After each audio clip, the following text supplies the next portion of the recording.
Greetings, YouTube mechanics and do-it-yourselfers. Anyway, this is a 2000 Land Rover Discovery 2 with the 4.0. Anyway, and these alloy wheels, this truck had been sitting for a couple of years, and anyway, the wheels. Oh God, the bearing is completely trashed on this side.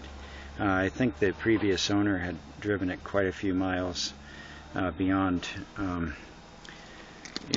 normal change interval.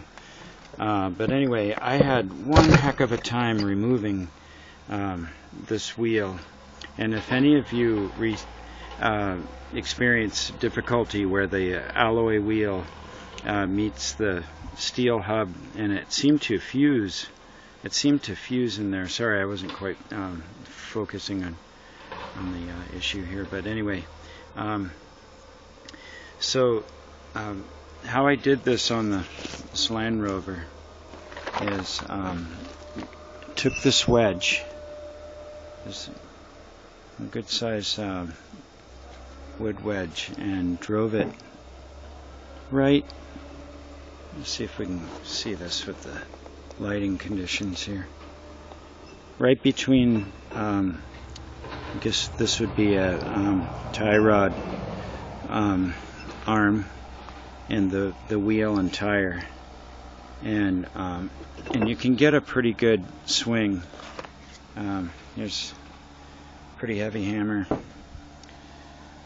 It's a 4-pounder, I think, or so, and drove it right in there, and that wasn't what did it.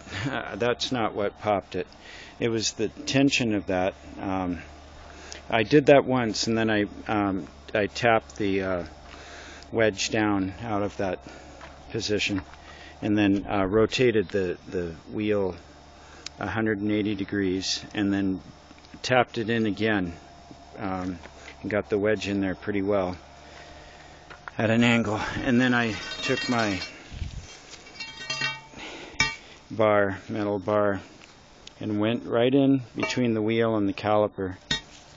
Let's see if we can, sorry, I'm not aiming the camera so well, but anyway, got it right in there, and at this point I wasn't worried about dinging up the edge of the wheel a little bit. It did slightly, but ever so slightly, and it was well worth it just to get this wheel free from the hub. So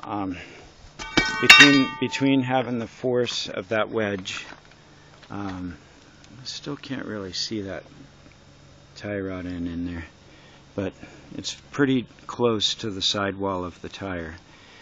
And having that wedge in there, and then getting at it from the other side with some kind of pry bar. I imagine the handle to your floor jack would probably do it too. I tried this method first, and it did nothing. So you really need to have a good deal of wedging power on one end while you pry on the other. So I hope this helps. Anyway, thanks for viewing. All right, bye.